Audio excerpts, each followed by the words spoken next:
عاملين ايه؟ يا رب تكونوا بخير. فيديو بقى النهاردة عبارة عن البتنجان المخلل. هنعمل بقى بتنجان مخلل بتتبيلة ودقة تحفة، بجد هيطلع معاكم خطير. قبل بقى ما نبدأ الوصفة بتاعتنا، ما تنسوش تعملوا اشتراك في القناة لو أول مرة بتسمعوني، وكمان تعملوا لايك وشير للفيديو لو عجبكم. ان شاء الله الفيديو يعجبكم. وطاجن البامية الخطير ده هبقى انزله لكم. طبعا ما ينفعش اكل بامية من غير ما يكون فيه بتنجان مخلل، ده اساسي في الاكلة بتاعتي عشان استمتع كده بالاتنين مع بعض. اول حاجة بقى بنجيب البتنجان، بيكون طويل بالشكل ده. طبعا الاحجام بقى على حسب المتوفر عندكم، ده الحجم ده اللي كان متوفر. هقطعه بقى بالسكينة من النص زي ما انا بعمل، بس مش بفتحه لحد الاخر، يعني قبل الاخر بحاجة بسيطة. بشيل الراس بالشكل ده، بتتشال معانا بمنتهى السهولة، وبفتحه من النص لحد قبل الاخر. بستخدم بقى معاه فلفل حامي، باجي من نص الفلفل بالشكل ده واقوم فتحاه للاخر، وبشيل بس الراس، مجرد بشيلها. وبرجع بقى اغسل الخضار بتاعنا تاني. بعد بقى ما غسلته وسبته يتصفى، عندنا بقى هنا زيت سخن على درجة حرارة متوسطة عادي. هنقلي البتنجان والشطة على كل جنب. أول ما جنب ياخد السوا بتاعه بتلاقوه طرى، بيبقى طري كده شوية، وانتوا بتقلبوه بتقلبوه على الجنب التاني، وكذلك لحد بقى ما نخرج كل الكمية. الخطوة دي بجد بتفرق جدا في الطعم.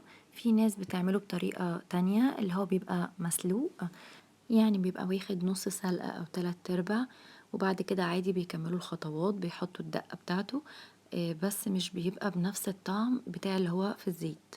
اللي في الزيت لا، أفضل بكتير. أنا جربت الاتنين بجد، لا ده الطعم بتاع اللي بيبقى في الزيت بيبقى تحفة، وفي نفس الوقت بيبقى دايب من جوه ومستوي. يعني ما تقلقوش من الخطوة دي، فمش لازم لا يتسلق خالص يعني. وهنا بدأت أخرج البتنجان. لو واخدين بالكم شايفين أنا ضغطة عليها عشان اوريكم ان هي من جوه دايبة ومستوية ومظبوطة 100%. هنبدأ بقى نعمل الدقة بتاعتنا. ده شكل البتنجان والشطة بعد ما تحمروا. وهنا بقى هنحتاج فلفل بارد، 1 فلفل بارد، 1 فلفل حامي، وليمونة، 3 فصوص كبار من الثوم، معلقة كبيرة من الخل، وعصرت عليها الليمونة كلها. يبقى 3 فصوص ثوم، معلقة كبيرة خل، والليمونة. بعد كده هحط الفلفل البارد، هقطعه لقطع صغيرة بالشكل ده عشان يبقى في الفرم اسهل يعني.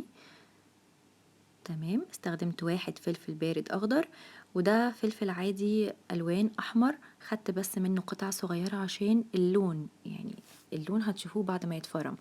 وحطينا الفلفل الحامي. كمان بقى هنا عندي معلقة صغيرة مليانة من الكمون، ورشة من الكزبرة، ومعلقة صغيرة من الملح، تكون مليانة برضو، يبقى معلقة صغيرة مليانة ملح وكمون، ورشة من الكزبرة الناشفة. بس كده.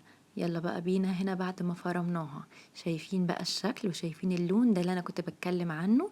لو متاح قدامكم فلفل حامي احمر استخدموه، انا عشان ما كانش متوفر فاتصرفت، كان عندي متاح فلفل الوان احمر، استخدمته كبديل عشان يدينا نفس الشكل. شايفين بقى شكل الدقة تحفة. هنا بقى البتنجان بعد ما كان برد، شايفين مستوي من جوه. ما تقلقوش خالص من خطوة التحمير، هيأدي برضو نفس غرض السلق، بس بيفرق جدا في الطعم، بيبقى مختلف قوي. هنحشيه بقى بالدقة الخطيرة اللي عملناها دي، بجد الدقة طعمها جنان.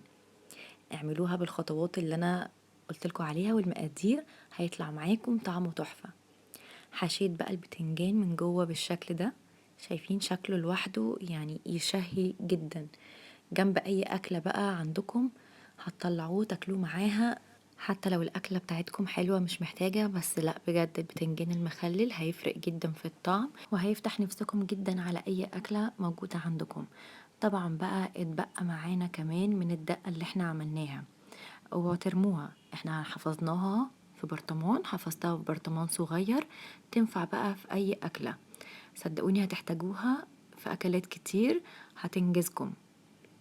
شايفين طبعا انا مقدرش استغنى عن البتنجان المخلل، وهو فيه بامية يعني لازم بتنجان مخلل، ما مقدرش اكل ده من غير ده. يا رب بقى الفيديو يكون عجبكم، وهستناكم كلكم تجربوه بنفس الطريقة، وما تنسوش بقى تعملوا سبسكرايب ولايك. يلا باي باي.